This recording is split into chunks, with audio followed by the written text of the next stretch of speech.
Good day, and thank you all for joining us across at least 7 time zones for this webinar on dismantling the Russian Petrostate. First, a quick word about the European Initiative for Energy Security. EIES was launched after the combination of Russia's invasion of Ukraine and China's chokehold over raw materials drove home the risks of depending on autocrats and adversaries for critical resources. Our sister organization, SAFE, has been working for 20 years in the United States to make the same point. We stand for a new European energy realism to address existential, economic, and security challenges and are working every day to improve energy security, competitiveness, and strategic autonomy. We're very pleased today to have a distinguished panel and a top-notch and expert moderator. Dr. Jaak Aaviksoo, former Minister of Defense of Estonia and member of our EIES Energy Security Leadership Council, Dr. Thomas O'Donnell, energy and geopolitical strategist and founder of globalbarrel.com. Christophe Ruhl is the senior research scholar at Columbia University's Center on Global Energy Policy and the former chief economist at BP. Our moderator, Rosemary Griffin, is the lead reporter for OPEC Plus at S&P Global Commodity Insights. And last and actually least, I'm Peter Flory, senior fellow at EIES and a former NATO Assistant Secretary General, and I have the honor of kicking things off today. I think we're all up to speed on the events of the last few weeks that have brought us to the point where, for the first time, we can realistically envision shutting down the energy export machine that sustains Russian military power. This is going to be a complex process, diplomatically, politically, and in the global marketplace, and there are no guarantees, and last week's exemption for Hungary is one example.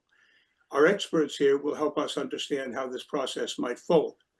To put it in a broader context, for his part, Putin has long understood that Moscow's greatest leverage derives from energy, to create dependency in others and to fuel the Russian military. This is why in a well-publicized 2013 exchange with Dan Yergin, he went ballistic at the prospect that the US could someday offset Russia's energy advantage. Today, while Europe has made painful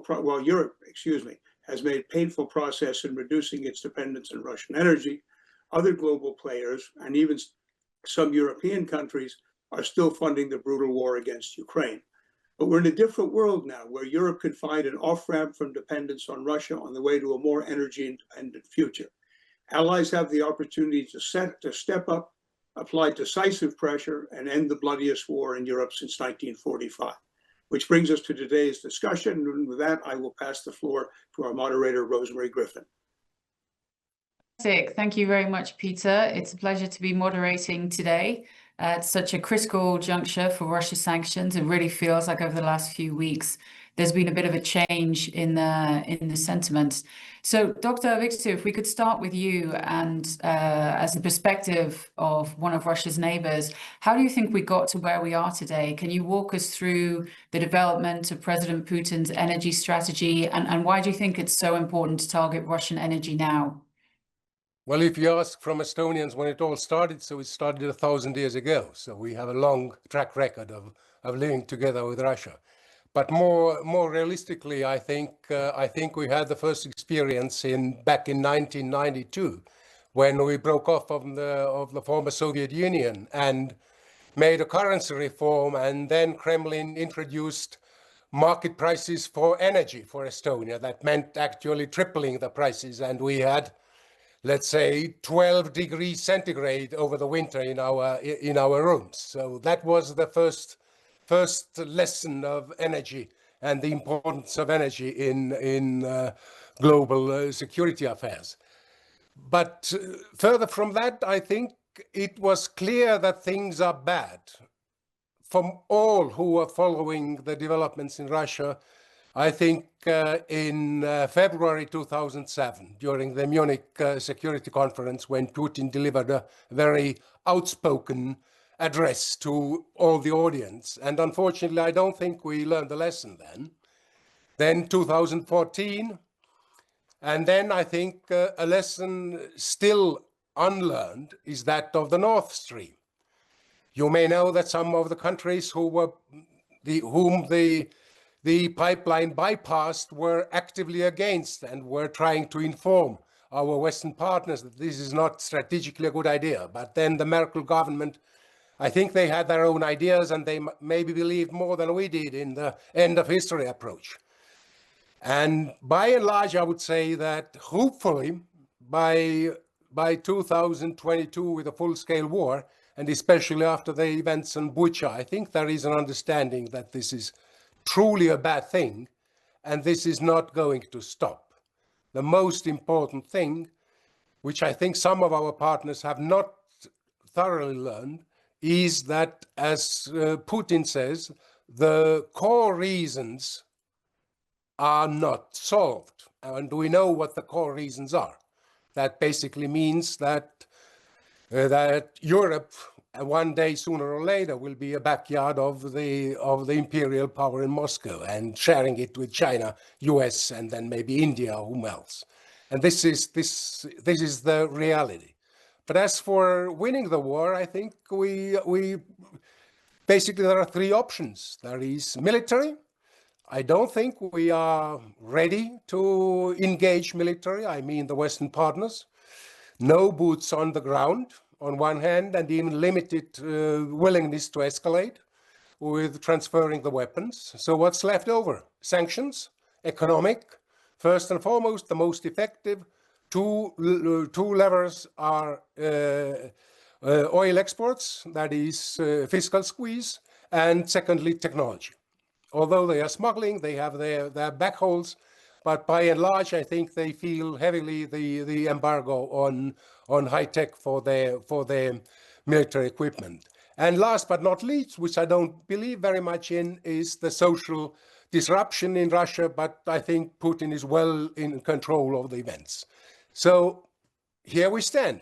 The only weapon Russia has strategically is keep on going. He's attacking Ukraine now, most influentially, I would say, through attacking the energy infrastructure. And we have to stop him economically, squeezing the funding of the war. That, I think, is the main objective, the main lever, and increasingly, I believe that the lesson has been learned, and recent steps by President Trump have shown that this has become serious. That's how I feel as of today. So by and large, we have to dismantle the Petrostate by squeezing their exports. Thank you. Fascinating. Yeah, that was great context, and going all the way back to the early 90s as well, before I was following the situation in Russia. Dr. O'Donnell, if we could turn to you, why is now the right time to target these Russian energy revenues with these major sanctions? What do you think is the aim, and what are the next steps? I mean, we've been in this horrendous war for over 3 years now, but it seems like we've had a ramp up recently. What's your take on that? Well, first of all, thank you, Dice, for the invitation, especially with such a distinguished panel. I think that you're asking the core questions, but in order to understand this, I think there's confusion on a couple things, and that maybe I could elaborate my interpretation. Number one, what is the policy of the Trump administration, after all? And I can understand why people in Europe and otherwise can be confused about this because of the nature of how things are conducted. However, I believe that there's been a turn in American policy.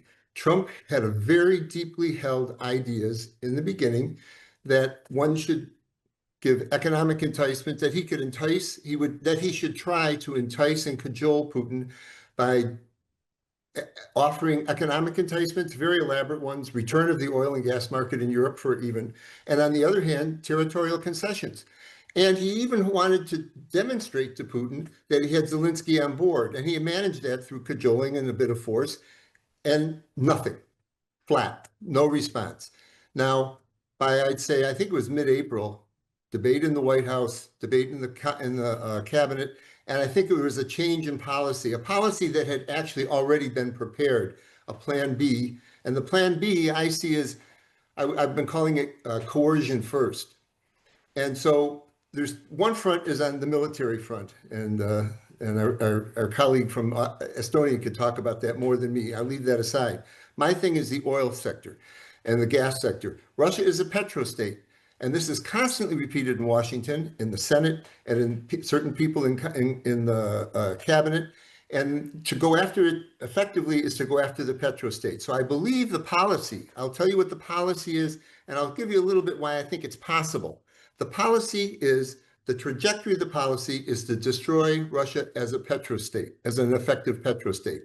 Now, the idea is to illustrate this to Putin, to make Putin believe that they can and will do this, so he feels sufficiently threatened that perhaps with developments on the battlefield, he might talk. He might not. And then you have to really have the end trajectory being this destruction that would be long-term. So I'd say there's three aspects to this. One aspect, as we've all seen, is very, very draconian, actually, sanctions on Russia, but also secondary tariffs. And I'll just remind, constantly people said, look at what Trump was doing, cajoling Putin. He doesn't mean any of this. He'll never do it. He actually put 25% secondary tariffs, punitive, on all the imports of India to the United States. Fairly dramatic. Putin was enticed by that to come talk in Alaska, but again, nothing. So what he had in his pocket for some time, you can't develop these overnight, as he went through a process, was these sanctions on Rosneft and on Lukoil. And so this is one part of the package, is sanctions. And everybody knows limitations for enforcing such sanctions.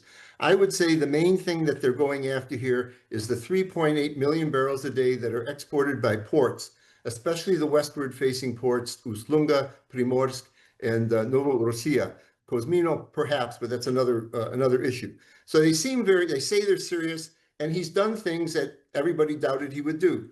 But there's force multipliers that I think are quite different from previous campaigns of this sort against smaller petrostates.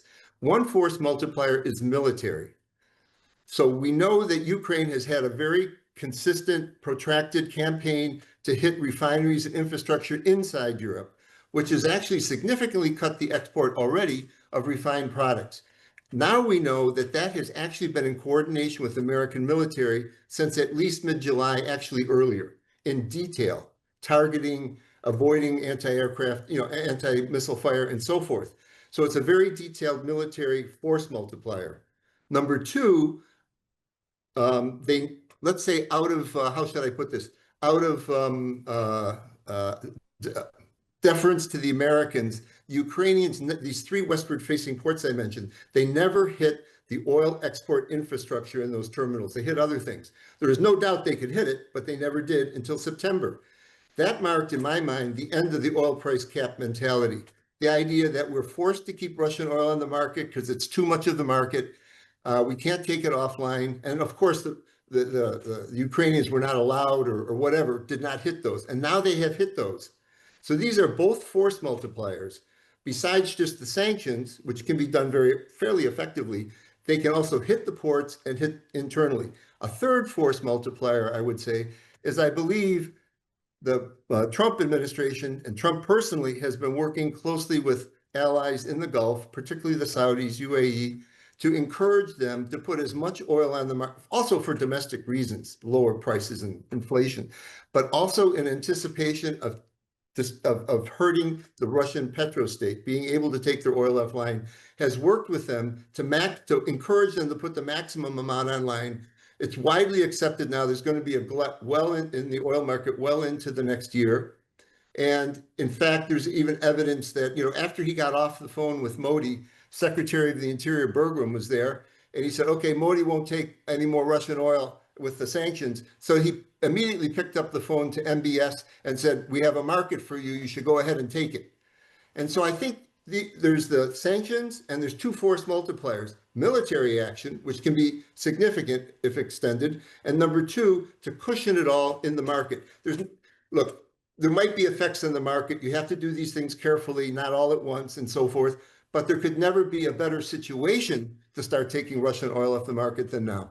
So this is my view of things. Fantastic, thank you. And Mr. Raw, in terms of the marketplace and concrete terms, what you think the oil market is going to look like if this strategy works, we sort of seem to be at the moment in a bit of a period of of tumult. It's kind of unclear how those Russian export volumes will be affected. We have in fact seen a slight uptick in the crude exports in recent months, so that is largely probably due to the attacks on the refineries, taking out some of that refining capacity. But what do you think we're going to be looking at, say, towards the end of the year, if we really see this strategy start to take hold? Thank you. It's a complicated picture, as you might guess. Historically speaking, and we have seen where we're coming from, the idea of sanctions and use of economic means to support warfare is not new. Economic warfare is a well-established concept and has been used many times. What we have here, which is different from all the historic precedents I'm aware of, is the constellation of these two major combatants. There's Russia, still, if you believe the numbers, the largest commodity exporter and producer on the globe. And then there is the G7. I take that as a shorthand, because even if you include friends like South Korea, who are not G7 members, or other countries like Turkey, who are, because they are NATO members, doesn't change the numbers. So you can just see G7 basically as the biggest consumer group of energy on the planet, producing more than half of global GDP, and unable to produce that if they don't consume the energy, which is more than from any other country exported from Russia. 12% of all the cross-border oil flows, commercial oil flows in the world, are still today Russian oil. So this is quite a conflict, which is quite unique. And when you actually remember how it came about, when the invasion happened in 22 and people were waiting for the sanctions to bite, everybody was expecting energy sanctions because that was so obvious, the link between the two combatants. What happened was a big surprise to most observers. It happened in the financial sector first because the G7, the West, was sort of hesitant to employ the energy weapon because it was vulnerable. And that brings us to the current situation, which Thomas described, where we have a general understanding of the narrative of being a tension here, which I think by now everybody understands, that the West the collective West, one of the few useful terms Putin has coined, would like to limit revenues for Russia by limiting its oil exports. We all know that. It can't quite do so because doing so would bring up oil prices and create economic troubles for the West. We all have heard that a million times. And now I'm hearing that suddenly this has changed because Trump and others has become more decisive, and the Europeans are probably more willing to get along, having increased their defense budget and all these kind of things. What I would like to focus on when you ask me about the market reaction is that it is very important to understand that this is not just the story we all know between two major combatants, which have this very simple trade-off between them. Either you choke me off or you get the high prices which choke your economies off. It's much more complicated than that because we have, and again, Thomas alluded to, we have two more safety valves in that system. It's not a system of two players. We have on the one hand China, and on the other hand, I shouldn't say OPEC plus or OPEC, but the oil producing countries in the GCC, the Gulf Cooperation Council, which have spare capacity to produce and the capacity to reduce production and play this fiddle up and down, and a decade-long experience in doing so. Now, how do they matter? Very briefly, China, of course, has done something which has gone largely unnoticed in the public discussion over the last years. They are driven by concerns of energy security, and they have built up their strategic storage space tremendously. And they're still capable of doing so, and they're still doing it. And it's not clear how large it is, but it is clear that it hasn't been filled yet, and that it is used to, whenever they can, get their hands on cheap oil to fill that strategic storage.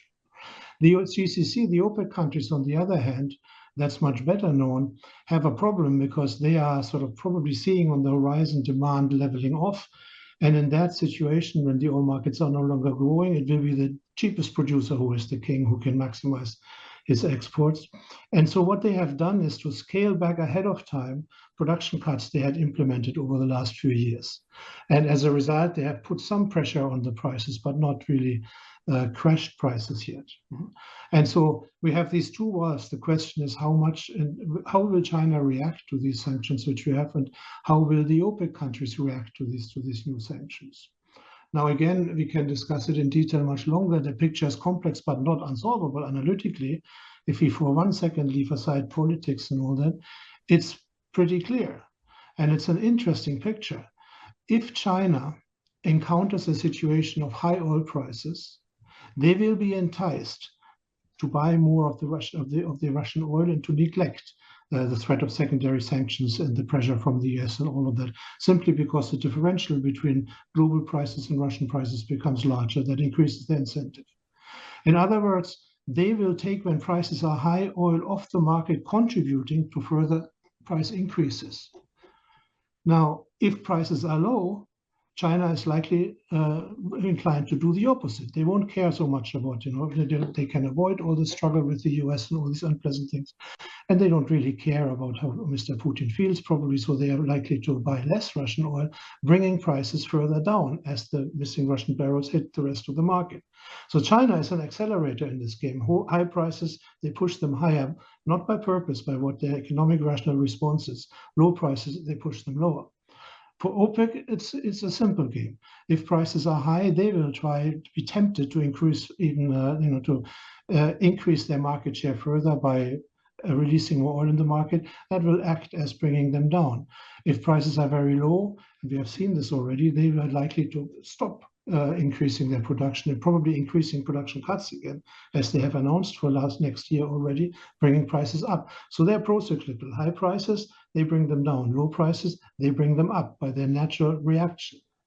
What makes this really sort of an interesting game is now when you put this together, these two guys, then it's easy to imagine a situation where OPEC realizes what China is doing and realizes that it's an accelerator. And if prices are high, Chinese reaction of relying more on Russian barrels will drive prices higher by increasing the pressure on oil supply outside of the Russian supplies. And once OPEC realizes that, they have all incentives to keep prices where they are and nudge them up. So this means two things: China accelerating whatever price developments we have, and OPEC sort of counter-cyclical force. So it means there is no natural tendency towards any kind of equilibrium. This will have been sort of found out by the economic strength, by politics, by all sorts of influences. And the second one is that there is a strategic advantage and an economic incentive for OPEC to pick prices up, because it would allow them to continue their policy of gaining market share. It would allow them to even keep Russia as an OPEC Plus member happy in the game. And it would allow them to have this trump card towards the rest of the world, including Mr. Trump, of potentially high oil prices. Now, the reality of that, how much that will be impacted by favors and political dealing and so, is an entirely different matter. But this constellation, which means, again, that it's not just the G7 and Europe and Russia which are playing this game here, but these two other blocs as well with their own interest, at the end of the day carries in it a larger risk of ending up with high prices than with low prices. And that still means to me that the political resolve in the US and in the EU will be tested. And so far, that test has always been failed by the EU and by the US. And from that perspective, and for that reason, I am very skeptical that we really have entered a situation where we dismantle the Petrostate in Russia, at least not from a global forward-looking market perspective. Great, thank you. We've touched a little bit there on the relationships between the US and Europe, and I think it's important to say that in the pre-February 2022 world, there was certainly a lot of cynicism in the wake of the sanctions in response to Russia's annexation of Crimea, and some considering that perhaps they were on the softer side, that they gave Russia plenty of time to adapt to them, and that they had minimal impact. We're in a very different situation now. I think that many people have been surprised by the cohesiveness on some elements of policy, but it's an ongoing issue. And I think that Hungary's exemption last week really reflects that. We're in a situation where European countries have widely ranging exposure to Russian imports, widely ranging views on how to deal with Russia going forward. So how do we get to a situation where we manage to maintain the cohesion that we have already and improve it, and really succeed in having the united front, which is likely to be the only way that these latest measures can work? You asked Dr. me? Mika, let's go to you with that from the perspective of Estonia. Again, I have to be the bad guy, so don't shoot the messenger. When I look at what has happened, I don't need to go back until 2014. When I look what happened last week, we had these sanctions, which rightly deserve to be praised, and the hope that the American president this time means it. And then we have the failed sale of Lukoil. Obviously, Russia was prepared, Lukoil was prepared. That was a complete stitch up, this sale to Ganur, which was blown out of the water by a very drastic post of the Treasury and enforcing the view that this was just an inner Russian plot. So far, so good. But now where do we stand? We have all these assets which Lukoil has in different European countries, refineries, Bulgaria, Romania, Germany, gas stations all over the place, employment, which needs to be protected. And where is the EU response? Where is the EU strategy? There's zero. These US sanctions have been imposed. There's nothing from the EU. So it's left to the individual nation states, to either go to Washington cap in hand, as the Germans did, and on a different level, the Hungarians, of course, or to talk about nationalizing the Lukoil assets and putting them under state administration, or to do whatever comes into the mind of a surprised and usually out of their water national parliaments to come up with very quick decisions. This is no way of having effective sanctions on anything. This just again confirms that there's a lack of coherence and of political will to drive the nail through the wall finally when it's already halfway in. Well, if I may just, in the end of the day, geopolitical interests are always more important than economic interests in a way. When it becomes critical, I think the decisions will fall as well. And what we've seen, I think, in Europe, I've been very unhappy of how slowly this understanding was picking up over years. It could have happened in months. It happened in 10 years or 3 years, depending where you start. But it's going in the right direction. And even the compromises, what they make with, I don't know, say Hungary or Slovakia or some of the Balkan states, in a way they can be handled also as a European style of solving problems. Whether we like it or dislike it's another question. But I have the feeling that it has become serious, not only in the States, as you said, Thomas, that say early summer or late spring, there was a shift in understanding that there is no willingness to make a deal. I still think that the willingness is not there. And that basically means that what the options are. We don't have other options. So we have to press ahead. And I'm, let's say, cautiously optimistic on this point. Also, what concerns European Union. Dr. O'Donnell, where do you stand on this? Are you an optimist like me, or are you more of a realist? Well, I mean, I am, but I sympathize quite a bit with what Christoph was saying. It's very complex.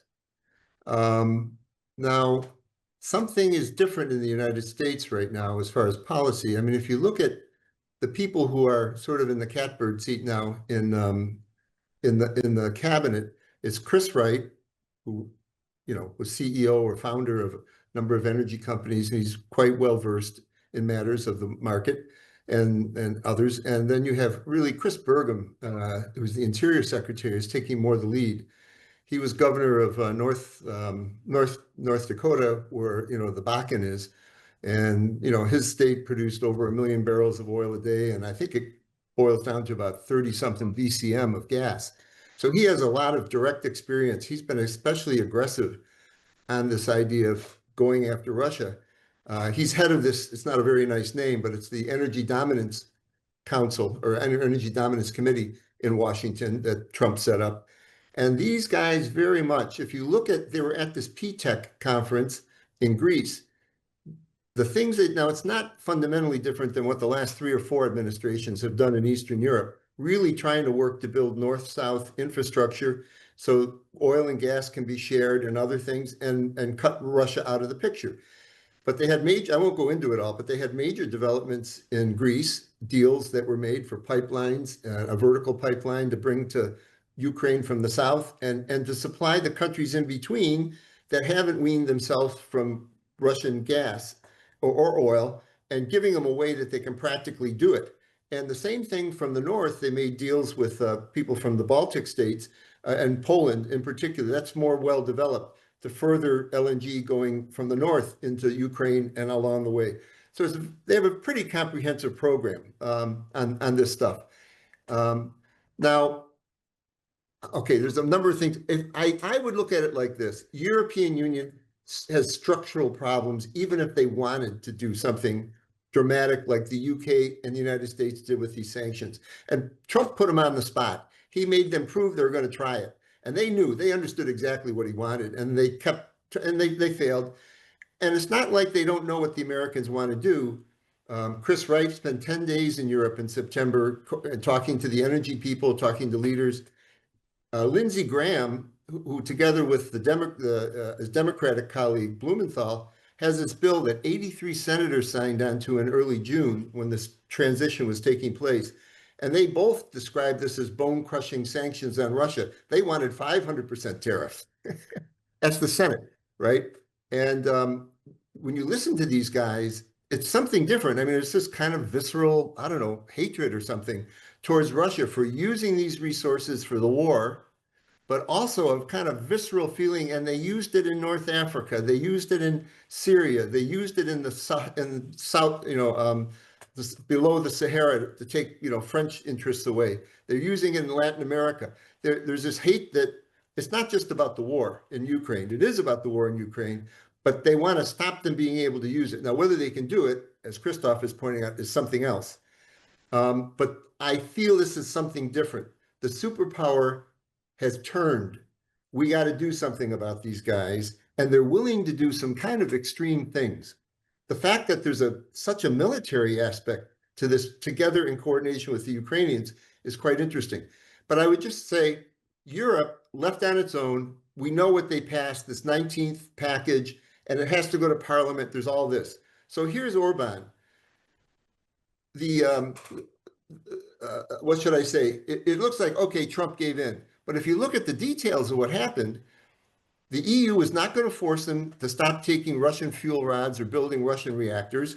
They couldn't. The EU, Orban didn't ask for the exemption on the gas stuff and oil stuff. It was Spain that asked for it. He could keep his mouth shut. So there's all these exemptions. Even here, I'm sitting in Germany for the Schwedt refinery. The Germans had no intention of selling that. They were making new deals with Kazakhstan to increase the oil flow through the Druzhba. But when Orban left the White House, what happened? He had agreed to within 2 years, buy his fuel rods for Pax 1 from Westinghouse for 114 million. He had agreed to MOU, okay? 20 billion is going to go towards 10 US SMRs. So right when Russia is trying to start laying, pour cement for their new Pax nuclear reactors, it's clear that the United States is trying to pull them away and give the jobs to Westinghouse. And Orban was willing to give up all this. And he also agreed to take $600 million worth of LNG. And the Interior Secretary, first the NATO Secretary, the American NATO ambassador said he doesn't need an exemption before he got there. He can get it from the pipeline from the Adriatic. He was very clear about this. And the Interior Secretary, Bergram, said, okay, we understand this guy. It was in a seminar. This guy, I understand they're landlocked countries. This is an opportunity. We got to build a pipeline to that country and make sure our oil and other non-Russian oil gets in there. So whatever it has to do with in time or fast enough to affect the war, this is a certain strategy of the US to really go after Russia in a very all-sided way. And they're doing things the EU couldn't do. Yeah, of course. I'm setting you up. To the structure of the playing field we're facing here. What Orban does or not doesn't do in the EU, this all will just come back when Trump accuses them of still, getting Russian oil. What matters much more is there was a point in time in January or February when Trump was just assuming his administration. Yes. And when the Biden administration had imposed sanctions and a blueprint for secondary sanctions on oil markets. And at that point in time, OPEC was getting ready to get rid of its excess production capacity. Now, when you did the numbers at that time, there was a deal to be had, which looked like very straightforward and simple. Said, we are going to rely on Turkey and India to stop consuming Russian oil, which they always did under pressure, including this time. And we impose Russian sanctions on their oil and enforce it with secondary sanctions. And at the same time, we put with stick and carrot to Saudi Arabia, UAE, Kuwait, and say, this is your chance. You can now produce more because you have the spare capacity. You get rid of your excess capacity, of your spare capacity, and sell the oil by replacing the Russian barrels. That would have been possible. Yeah. We thought, as analysts, we might have been wrong, but we thought it would have been possible. But it was the road not taken by Trump. Now we know that maybe it wouldn't even be possible, because we know that we underestimated something else, which is the Chinese ability to fill spare capacity, to fill storage capacity with oil. Nobody knew about the dimensions they had reached. Nobody knew about the willingness to really fill it up. And a lot of the barrels which OPEC released into the market, this is where they disappeared. And so in a situation like that, it now looks as if OPEC has exhausted most of the potential to produce more. The oil has not crashed prices, but has disappeared to the surprise of everybody in China. It looks like the key to any kind of further policy on the global, on the macro level, is in China. Yeah. And that matters. Is China willing to play hardball against Russia? Why would they? This is the country which probably benefited more than anybody else from this war. And this is the point I'm trying to make, that what the EU does, what Hungary does, this is small potatoes. Yes. The key to that really is that China, why would they lock the door? Why would they open the door to this? No reason for them. If I could just say, I completely 99% or something agree with you, Christoph, especially this point earlier.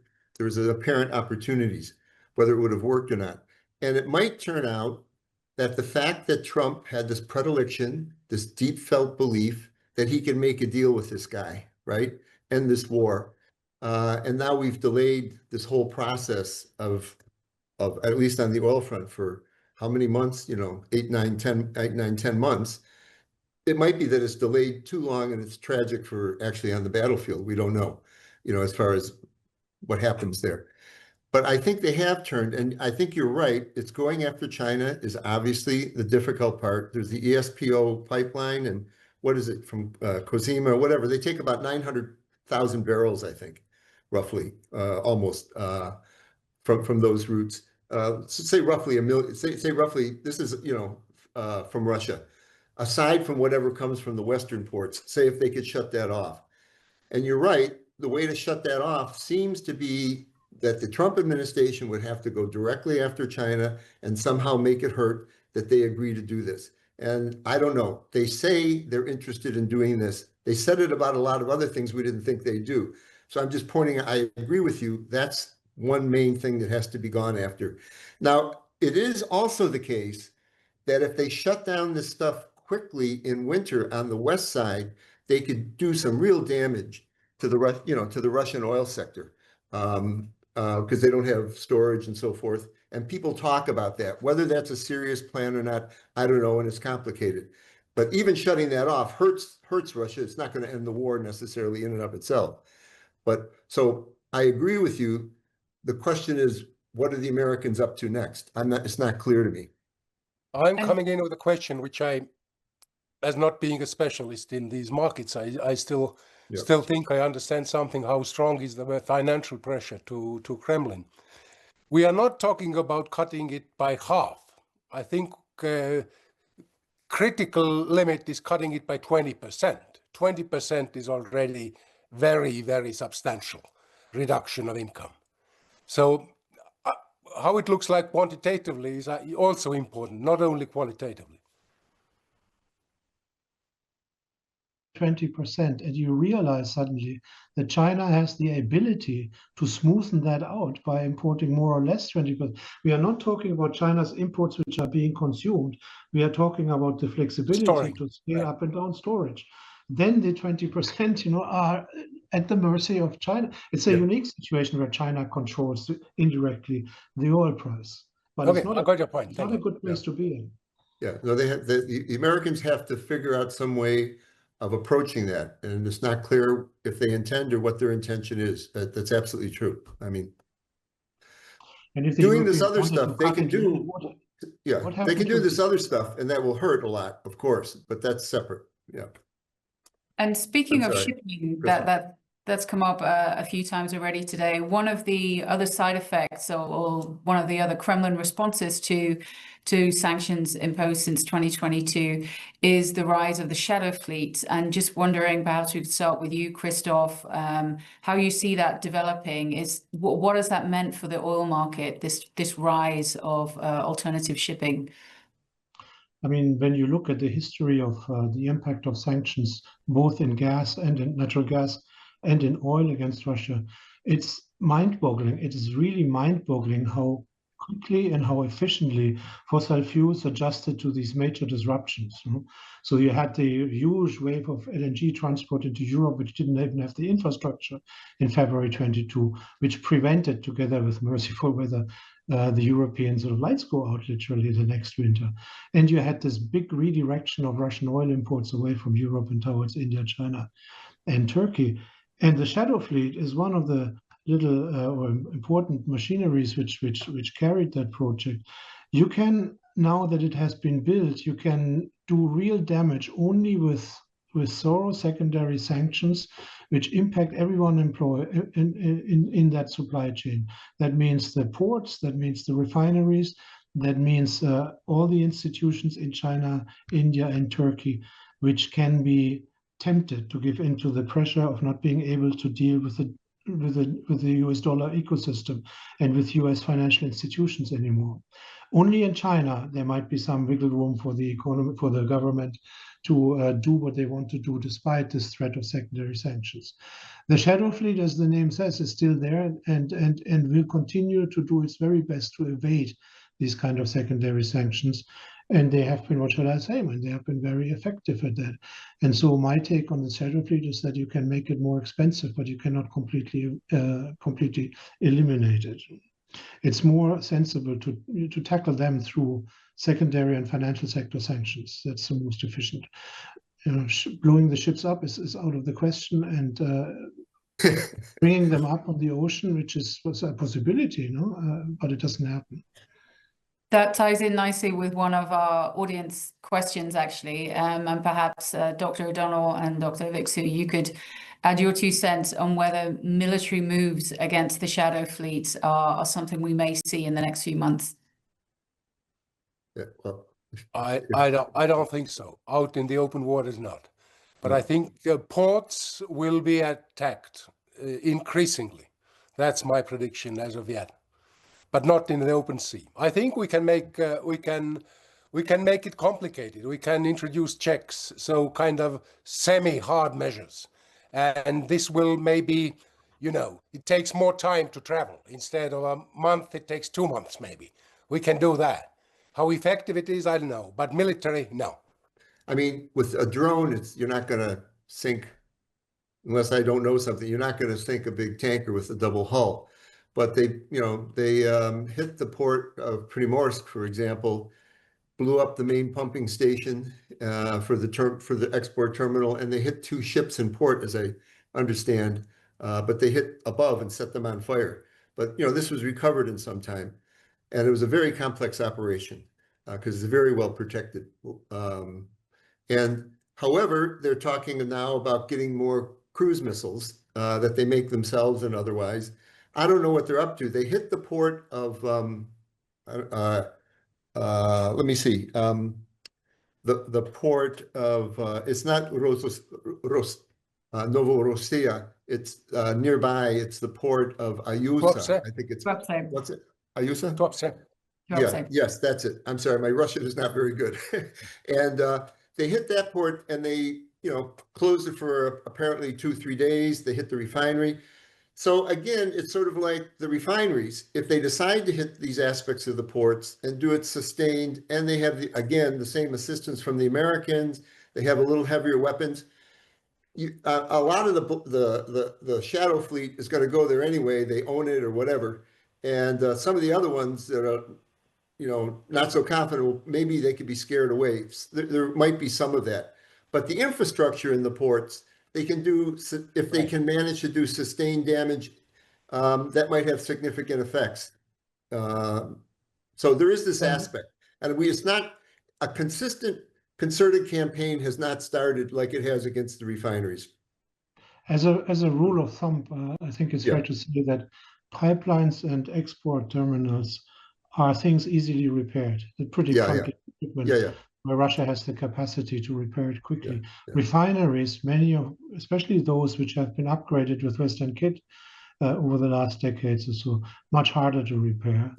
And something like LNG stations, factories which haven't even been attacked yet, would be almost impossible to repair. And in that context, if the EU now is so decisive, has become so decisive as you hope for, especially Tom, then I wonder why have the attack been sort of limited to this stuff which is easier to repair. And I have, as a footnote, a totally different question sitting no longer in Germany is what happens to this whole discussion about the Taurus rockets and all that, which would be the Taurus, the rockets from Germany, which the cruise missiles, which would be the weapon to tackle this kind of stuff. That has just disappeared from public view somehow. That doesn't seem to me, it doesn't smell to me as if the EU has suddenly become very determined. I could see Trump saying, I'll give them tomahawks when they give them. We've also had a couple of questions which touch on climate and some other potential ways to reduce the influence of Russia in global energy markets. We've got COP30 going on at the moment in Brazil. How do you see the climate movement and this attempt to eliminate fossil fuels from transportation or reduce them at least? That was obviously a big part of the EU strategy in 2022 was sort of, improve efficiency. And a big part of that is renewables. We've heard a lot of Ukrainian officials say that they think that in response to a lot of these attacks on their power assets, that the key is decentralization of power generation. So how do you see all of this playing into the climate debate, given that Europe is obviously some politicians in Europe, they very much focus on the climate crisis as a priority? So I just answered the climate thing and leave the military aspects to others. I think that we certainly in this discussion between energy security and energy sustainability, so we have seen a shift. I remember I was at a conference and I said, in some context, I said, there will be no energy transition without energy security, and there will be no energy security without fossil fuels. That was before 22. And I got what we call shitstorm in terms of response. It was really, vitriolic. If you say that today, nothing would happen. And part of the reason is in this discussion of energy security versus energy transition is that it has become so blatantly obvious that the alternative energies would not have saved Europe from anything.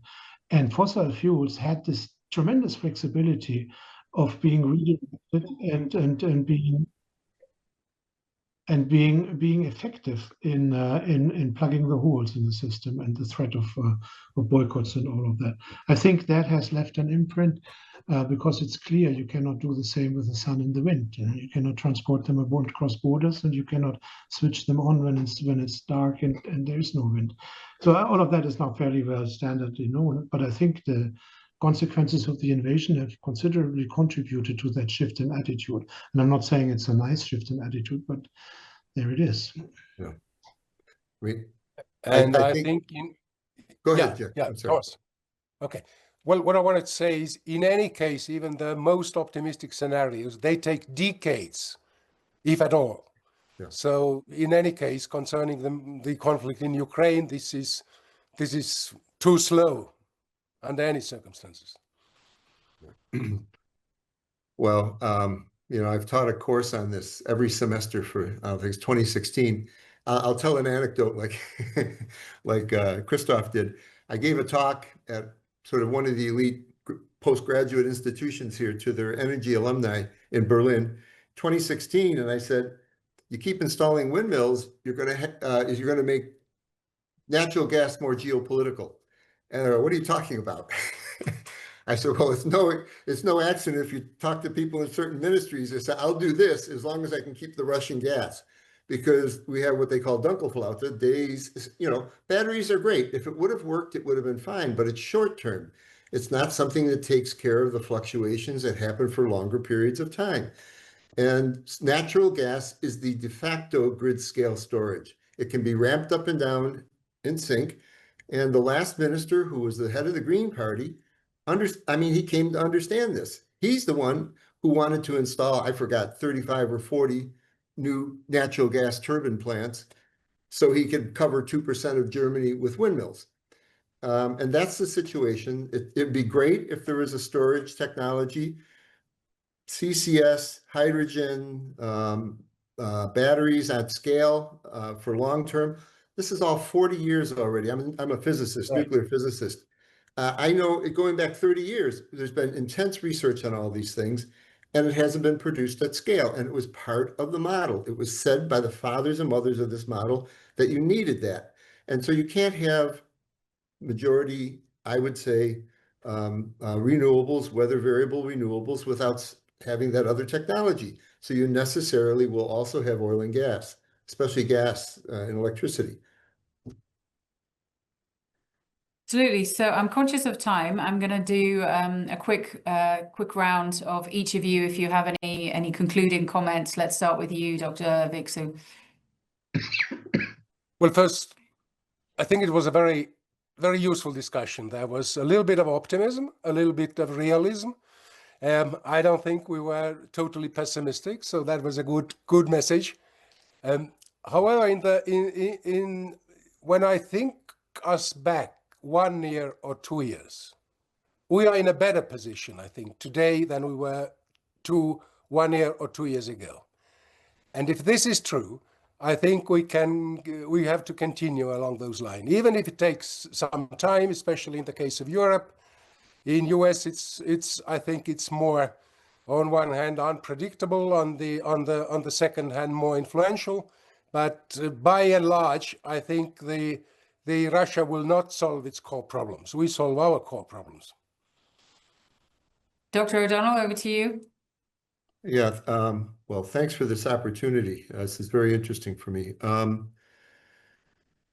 There's many things I could say. One thing is, in Trump's way of looking at the world, and I would say the last 3 presidents would not have disagreed, it's just that they didn't think, they said it's water under the bridge. He really believed it's important to somehow solve this war, whatever you got to give Putin, not whatever, but give him certain things, not humiliate him, so as to bring him back to the West, give him economic enticements to bring him away from China, so that, you're not facing China and Russia together. It's not a stupid geostrategic idea. It's just that other presidents say, we've been through this, but he really tried, for better or worse. And I think whatever real pain he might cause for certain sections or the energy sector in general, I believe that as soon as Putin says, okay, I'll talk, he'll start with the enticements again, because this is his larger geostrategic picture. Now, others in the US wouldn't be so magnanimous in this. They would look at this in another way, but that's his approach. But what everybody would agree is that somehow the big game is China. The big problem is China. And, anyway, we have to see how that evolves. Another thing I would say is, we've touched on this, I don't know how to put this in a polite way, but the European green goals, the whole package, is based on the model of the German Energiewende, which was 100% renewables, no oil and gas, and no nuclear. And in Europe, it's not 100%, but it's a very high percentages they're talking about. And it's simply, as a physicist, someone who's worked in actually a number of these things in the past, it's not technically possible. It's not. The present government in Germany they're conservative, so they're worried about how it's financed. It's not rational. I understand that. That's a good instinct. They want to make it more private and so forth, but it's alchemy. It doesn't matter how you finance it. You have to have a more realistic policy. And we're still vulnerable on all these issues. And now there's going to be resentment that the Americans are walking in and taking the market. That's their interest. There's a lot of parties who are talking about this. These things have to be sorted out in a rational way with, I would say, more competent technical people involved, not from the oil and gas businesses, but also the research level in the EU and in Germany that intersects with this has really been decimated over the years. So this is a major problem for security. Understood. Yeah. Mr. Rule, I'm giving you 1 minute. We're running out of time. I'm sorry, Yeah. too much. So I, in principle, agree with Mr. Cisco that we are getting to better places, but at snail's pace, and not only because of the right decisions, but also of weaknesses on the other side. 2 points I would like to make. Number one, what is to be learned from this story? There was a point at the beginning after the invasion when sanctions were unilateral. Every country did what it felt it could do best, and it was not mandated, especially not in Europe. I am wondering whether this is not actually a better system if you have a large degree of disgust in the world about a particular action, to have effective sanctions rather than putting everybody and forcing them, mandating them to do something they think they cannot do. You just let those countries who don't need your natural gas cut it out completely, and those who don't need oil cut all out completely, and redirect it. That way you could get deeper aggregate effects than with these mandated sanctions, where it always, in particular in Europe, will end up being the lowest common denominator. That's one open question for debate. The other thing I want to mention is something which we should be very open about, which is Russia's economy is getting into dire straits.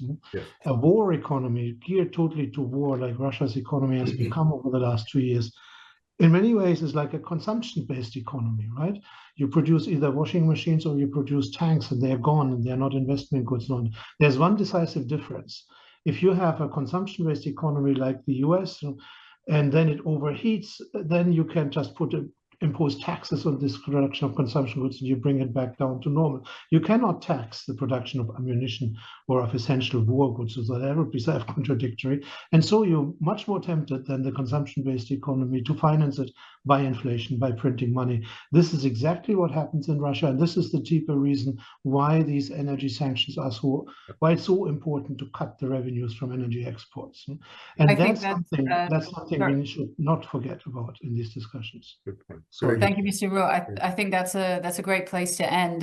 My main takeaways, I think, from this are going to be the fact that, you know, most of you said that China is going to be a determiner of how these sanctions affect the oil price, how they affect the flows over the next few months, and also just the critical nature of ports and how we could see some real movement there. And I'm going to hand it back to Peter for some final remarks. Sorry, I'm giving you a minute. Thanks, very deep thanks to our whole group here, to our panelists, to Rose as moderator, and particularly to the audience who has joined us. Rose did a great job of summarizing some of the key points.